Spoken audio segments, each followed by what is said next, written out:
current world events and how they fit into the plan and the purpose of God. So our plan for tonight is, first of all, just look at this idea of God's mould or God's plan and purpose with the earth.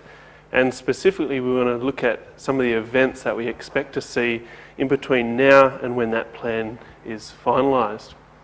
Then we'll look at some of the events that are occurring in our world today and see how they fit into that plan. And then finally, we'll just briefly touch on why this is relevant for us today. So let's start then by looking at God's mould, God's plan. We'll go right back to the start. And so if you opened your Bible right at the start, you would read that in the beginning, God created the heavens and the earth. So God created the earth, but why? Isaiah 45 tells us, "For thus says the Lord, who created the heavens, who is God, who formed the earth and made it, who has established it, who did not create it in vain, but formed it to be inhabited." So there we have the reason why God created in the first place. It was so that the earth could be inhabited. But it's not to be inhabited just by anybody. God's plan in Habakkuk 2 verse 14 says, "For the earth will be filled with the knowledge of the glory of the Lord as the waters cover the sea." So God created the earth. He created it to be inhabited, and He created it so that those inhabiting it would fill it with the knowledge of His glory. So in a nutshell, that's God's grand plan and purpose with the earth. Now the problem is when we look around us at the events that are occurring in the world today, we don't see the glory of God filling the earth. We don't see the knowledge of God prevalent in our society today. And so there's some pretty big changes that are going to happen in our world if we are to reach this point where the knowledge of the glory of the Lord will fill the earth. And so we expect to see some pretty big changes in between now and this state that's described here. But we can be certain of one thing, and that is that whatever happens, God is in absolute control of what's happening in the world as we see it. We're reminded of this in Daniel chapter 4, where it says that the Most High, that is God, rules in the kingdoms of men, gives it to whomever He will, and sets over it the lowest of men. So those ruling our world leaders, those governing powers are set up by God. And it's confirmed for us in Romans 13. "Let every soul be subject to governing authorities." Why? "For there is no authority except from God, and the authorities that exist are appointed by God." So it means those world leaders, the authorities, the governing powers that make those decisions, God is controlling them so that His will is achieved. Now that doesn't mean necessarily that whoever is in power is the right person or the best person for that role, and it certainly doesn't mean that their decisions are morally correct and endorsed by God, but God is setting people up so that His will be done, so that they'll act in a certain way and the right people will be interacting so that His will is achieved in the earth. So we've said that there's a pretty big change that's going to have to happen to the earth if we're going to reach the society we have today to a state where the earth is filled with God's glory. And we have in Ezekiel chapter 38 a prophecy that really describes some of those events, and they're pretty significant and pretty terrible, but the events that are going to occur in the near future. So let's have a look at our reading, Ezekiel chapter 38. Hopefully we've still got that open there. So we see in Ezekiel 38, "The word of Yahweh came unto me, saying, Son of man, set thy face against Gog, the land of Magog, the prince of Rosh, Meshech, and Tubal, and prophesy against him, and say, Thus says the Lord God, Behold, I am against thee, O Gog, the prince of Rosh, Meshech, and Tubal." So in those first couple of verses there, we have the description of a character named Gog. Gog is from Magog, and he's the prince of Rosh, Meshech, and Tubal. So he's the prince of these other entities here, and Gog is the leader of them. But what's Gog going to do? Verse 4, "I will turn thee back and put hooks in thy jaws, and I'll bring thee forth and all thine army, horses and horsemen, all of them clothed with all sorts of armour, even a great company with bucklers and shields, all of them handling swords. So what we have in this verse is an army. So Gog, the prince of Rosh, Meshech and Tubal, has this army that is behind him. Now it's not just Gog in this situation. Verse 5, Persia, Ethiopia and Libya with them, all of them with shield and helmet. Gomer and all his bands, the house of Togarmah of the north quarters and all his bands, and many people with thee. So we can see this picture building. There's Gog as a leader of these nations. And then there's these other powers that are coming in behind him, and we're joining this great confederacy of nations. So what do these nations actually do then? Well, in verse 8, it describes the nation of Israel. After many days thou shalt be visited.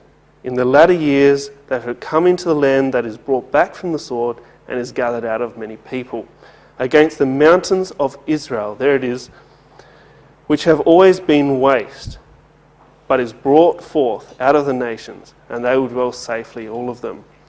And so what does Gog do? Verse 9, thou shalt ascend and come like a storm.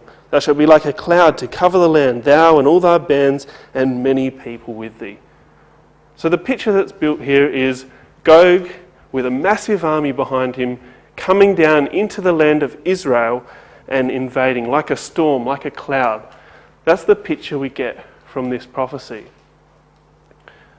But why are we considering this prophecy at all? What has this got to do with us today? Well, there's two significant mentions in this chapter about the time period we're talking about. Verse 8 and verse 16, they both talk about the latter years. Now, this chapter, Ezekiel 38 verse 8, really defines for us what that time period is. Does anyone actually know when Ezekiel prophesied, or when Ezekiel lived roughly? Which is? Yeah, I think it's around 590 or something, 590 BC. So we're talking, 2,500 years ago that this prophecy was given. But Ezekiel speaks about the latter years, and it's defined in verse 8 as a time when Israel have been brought out of all the nations and brought back to their land. Now that only occurred in fairly recent history.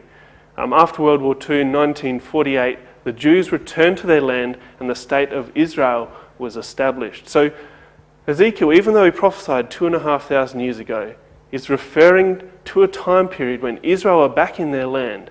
And so that is from 1948 onwards. Now we haven't seen this massive invasion yet. So this prophecy is going to occur, we believe, in the very near future.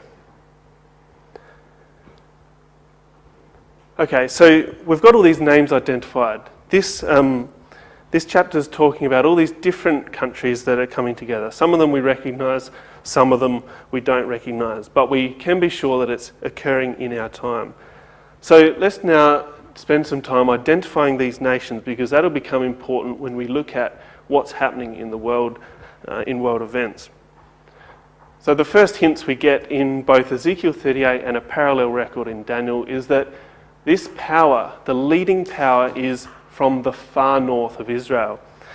Now that really narrows it down quite substantially from the start. So north of Israel we've got countries like Ukraine and Syria or Russia. But we're not left in any doubt. And I'm going to flick through this fairly quickly because we don't have time to look at the details here, but Gog from the land of Magog is really a reference to a nation the Greeks called the Scythians. And you can see the extent there of the Scythian power. And it's really incorporating a lot of what today we call Russia. And as Gesenius comments on this, and basically he says this Gog from Magog, the prince of Rosh, Meshech and Tubal, is really referring to the Russians. As does Bokar in his book here. He basically says Ross, the name we read, is the most ancient name under which history talks about Russia. So we can be fairly certain that what we're talking about here is a Russian-led invasion that comes down into Israel. And that's the regions we're talking about. When we're talking about this Gog, which is really the leader, from Russia. Persia, Ethiopia and Libya, they're a little bit easier to identify because they're names we're more familiar with. Persia being Iran and Libya and Ethiopia with the names we recognise today. And some of those regions are probably a little bit broader than the clearly defined boundaries that we have today, if you're wondering about the shading there. There's also Togarmah and Gomer that are mentioned in verse 6. Now Togarmah has links to modern day Turkey. And when we look at Gomer, it's a little bit more difficult to pinpoint exactly, but the Cimmerians were originally driven down by the Scythians, and they spread out across Europe. And they're also known as the Gauls or the Celts or the Galatii. And they spread and really encompassed much of Europe. So identifying Gomer really as the European powers. So if we put that picture together, we have this great confederacy of nations under the leadership of Russia coming down and invading Israel. There is some opposition though, and we didn't read it in our reading tonight, but in verse 13 we have Sheba, Dedan, the merchants of Tarshish, and the young lions, which are really, when this invasion occurs, they kind of put up this protest and say, what are you doing? Why are you coming here? And identifying these nations, we've got Sheba and Dedan in the Arabian Peninsula, the Gulf states, and we've got Tarshish identified as Great Britain, and there's quite a lot of evidence to suggest that Britain is what is being referred to when it mentions Tarshish. Now the young lions we identify as the Commonwealth states. They came out of Great Britain, and so we've got Canada, New Zealand, Australia, as well as America, most likely, who are a strong ally with Britain. So that's I guess, the big picture that we can see. I probably won't spend too much time on this. This is really just the sequence of events of the invasion itself. So we've got this force coming down into Turkey, down into Israel, and that's when we get this protest. They continue into Egypt, and now the Allies react and gather at Jerusalem, and there's this great battle at Jerusalem in which Gog is victorious, and then that's when Christ intervenes. And so there's this picture of this massive conflict, but finally Christ intervenes, and Christ defeats Gog and his forces, and that's when a new world order can finally be established. And it takes that shaking of the world to bring that about. So that's our picture from Ezekiel 38 of two kind of sides of this conflict. And we'll refer back to this map because what we're seeing in the nations at the moment is really interesting in relation to what Bible prophecy says will happen.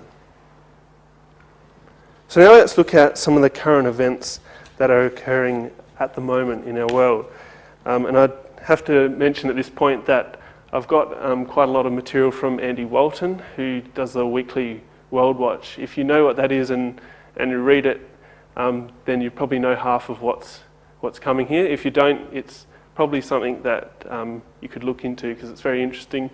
You can subscribe and get weekly or updates every week or so on current events that fit in with Bible prophecy. But the first thing I want to talk about is Libya. Now, you probably remember back, it was quite some years ago now, when there was the conflict in Libya and there was the rebellion against Gaddafi, the leader at the time. And that conflict has been going on ever since. The US have come into that region, they've tried to stabilise it, but the conflicts have been ongoing and they still haven't been resolved. There's still civil unrest, civil war going on. But the interesting thing from Bible prophecy point of view is that all of a sudden Russia are starting to come in and influence this area. Russian special forces are apparently being deployed just in the western part of Egypt, right on the border to Libya. And the purpose they're saying is quite clear, that they're going to send these forces into Libya to assist this Libyan commander Haftar, who's leading one side of the civil unrest that's going on there. And the idea is to come in and really take control of what's going on in Libya.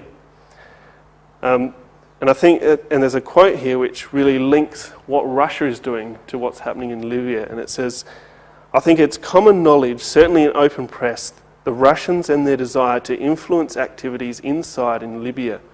The Russian and Haftar, I think the linkage is undeniable at this point in time." So there's a link there, but we might say, well, so what? Why does it matter if Russia are coming in and influencing what's happening in Libya? Well, that's not how the US see it. They see it as Russia coming in and basically undermining NATO and US influence in the Middle East. General Joseph Votel said, "In my view, they are trying to increase their influence in this critical part of the globe, in the Middle East. And they're taking advantage of basically the unrest that's happening to kind of seize control of this area, because whoever takes control of this area really controls the government of Libya." So after 5 years, the strife's still going on, but now Russia are becoming involved, and it'll be interesting to see what happens. Because if we come back to our map here, there's Libya, and we expect to see Libya aligning with Russia. So it's very interesting that Russia are now on the doorstep and trying to influence the government, really, of Libya. The next country I want to have a look at is Estonia. And this has come up just in the last week or so because the British troops are now deploying a whole lot of reinforcements into this area in Estonia. They've already sent 120 of their soldiers into the area, and in April this month they're going to send up to 800 different troops, and that includes I think it's 300 military vehicle or military equipment, including their battle tanks and artillery. So there's quite a lot of activity in this area. Apparently this is the largest kind of deployment they've done to Eastern Europe in the last, or in decades, this paper goes on to say. But I guess the background to this issue in Estonia is actually halfway through last year. In 2016, in July, NATO got together and they were very concerned about what Russia was doing. And this is not long after the incident in Ukraine, where Russia took control of Ukraine. And so they got together and they wanted to increase their military presence along the borders of Russia. And they agreed to the largest reinforcement in Estonia, Latvia, Lithuania and Poland since the Cold War. So there's some movement happening here. Now, just to put it in context, so we're talking about these countries through here. We've got Estonia, Latvia, Lithuania and Poland. And so NATO troops, or NATO countries, which are highlighted in blue there, are sending reinforcements into this area here. And I've got a quote from that article back last year saying that they want to send 4,000 troops, all up, allied NATO troops, into this area.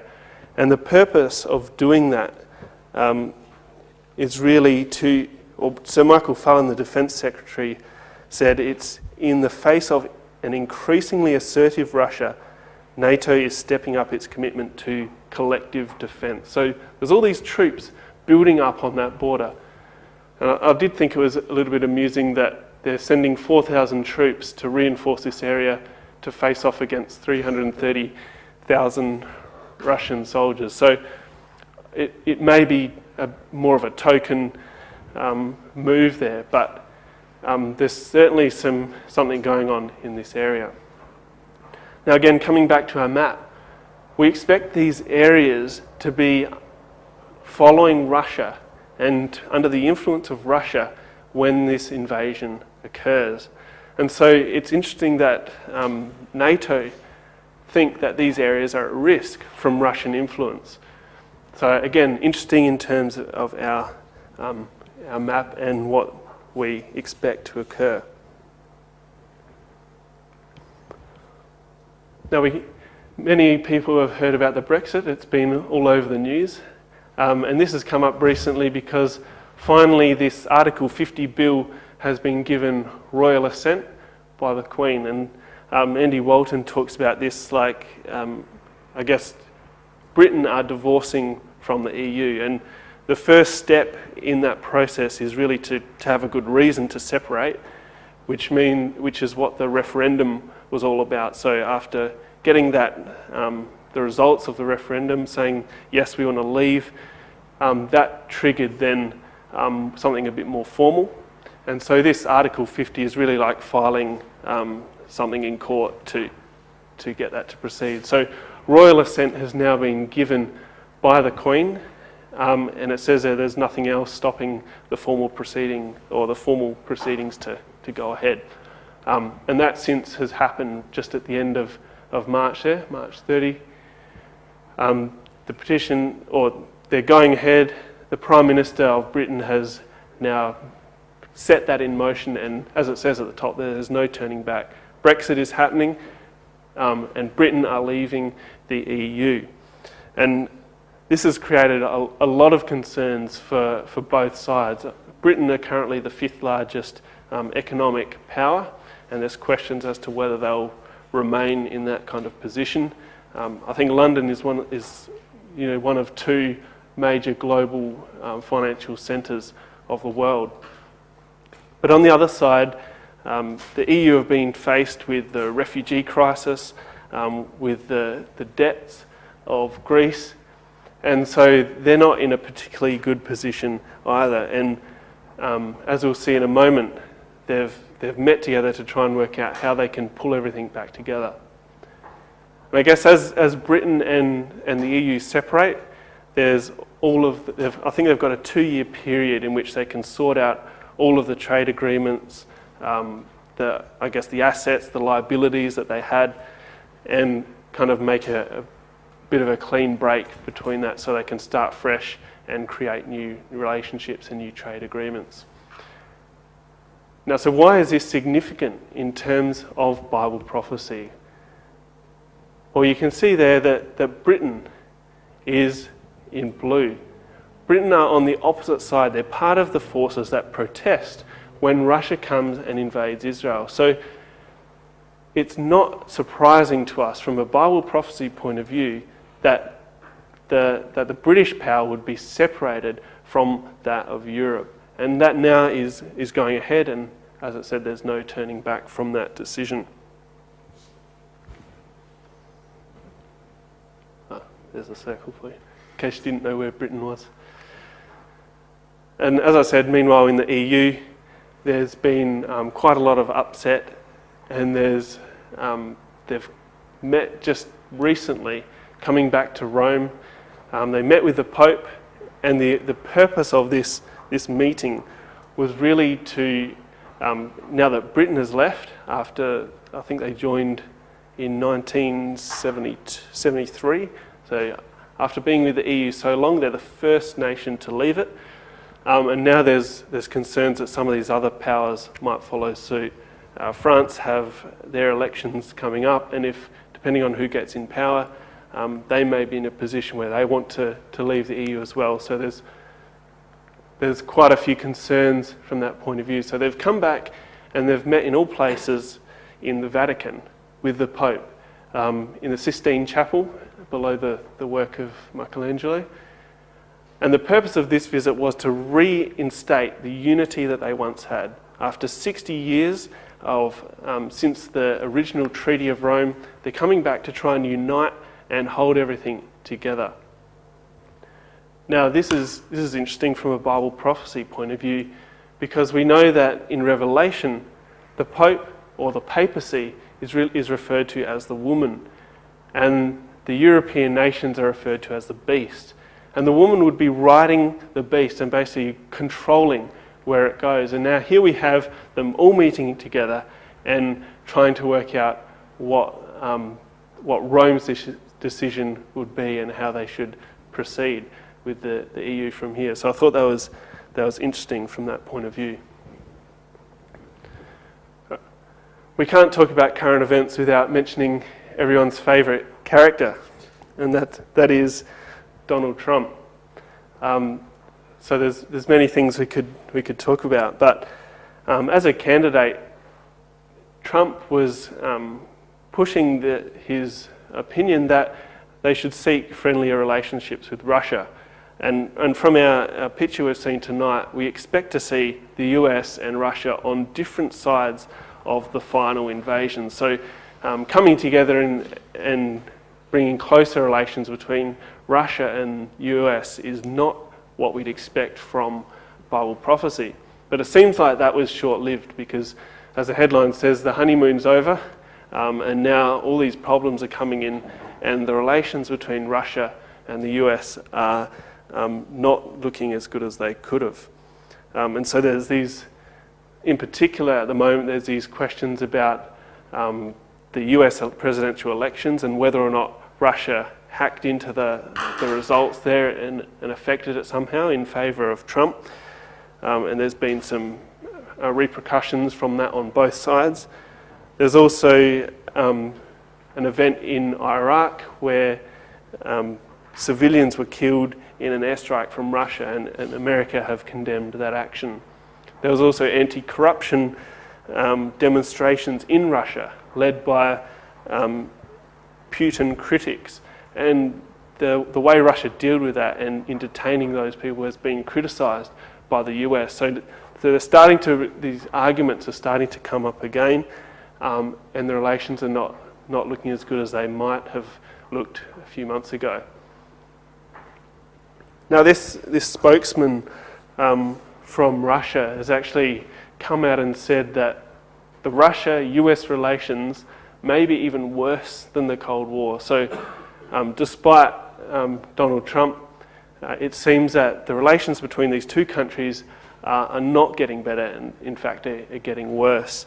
And again, this is all about the arguments over the presidential elections, America's reaction in expelling some of those Russians that were involved or allegedly involved, and putting sanctions on different countries, including some Russian companies operating in Syria. Now finally, the last thing I want to look at is the Russian military build-up that's occurring at the moment. And you can see this is just in the middle of last month. So Russia, as it says, launched an unprecedented army drill in the Crimea area. Now that's the Crimean Peninsula that they took in 2014.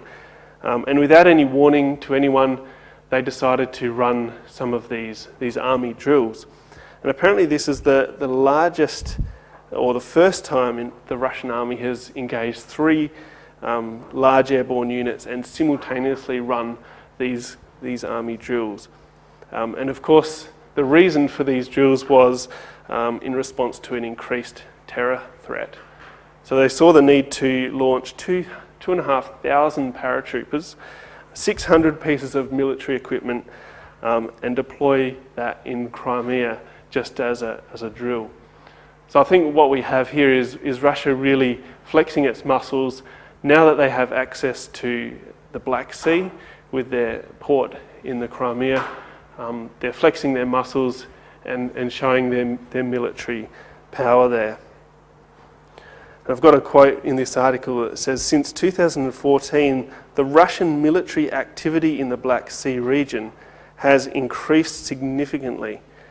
So Russia's wide-ranging military build-up in Crimea poses a challenge to regional stability as well as international security. So it's quite interesting to see Russia and the military build-up here, which is what we would expect to see with Russia at the head of this large military operation that comes down into Israel. So finally, I just want to briefly talk about how this is relevant to us today. We started our evening by saying that God had a plan with the earth. He had his purpose to fill it with the knowledge of his glory. And we've seen that God works in the nations. He works with the leaders of countries to achieve his will. And despite the terrible things that we've seen tonight, the invasion and the loss of life that will occur, there is hope for the future, because we can see the nations starting to align as we would expect from Bible prophecy. And so we can take comfort. In 2 Peter 1 verse 19, it says, "We have the prophetic word confirmed, which you do well to take heed as a light that shines in a dark place, until the day dawns and the morning star arises in your hearts." And so we can see that Bible prophecy has in part been confirmed. And in a world of darkness, in a world where there's chaos and unrest, it shines like a light, because we know that God is working to achieve his will. And the day will come when the morning star will, or the day will dawn and the morning star will rise. Luke 21 talks about a similar time period. And we won't look at all the detail there, but there's distress, there's perplexity, there's men's hearts failing for fear because they don't know what's happening in the world when they look around them and see current events. But we're told from this passage, when we see these things begin to happen, look up, lift up your heads, because your redemption draws nigh. There might be destruction and chaos, but out of it comes the return of Christ and the establishment of the kingdom on this earth. And so Zechariah 14 says, "And the Lord shall be king over all the earth. In that day it shall be, the Lord is one and his name one. The people shall dwell in it, and no longer shall there be utter destruction, but Jerusalem shall be safely inhabited." So there is a picture for the future where Jerusalem, the centre of war and chaos, will be safely inhabited. So there is hope for the future, and hopefully by looking at the current events that are occurring, we can be encouraged that God is in control of the earth and that his kingdom will soon be set up. So thank you.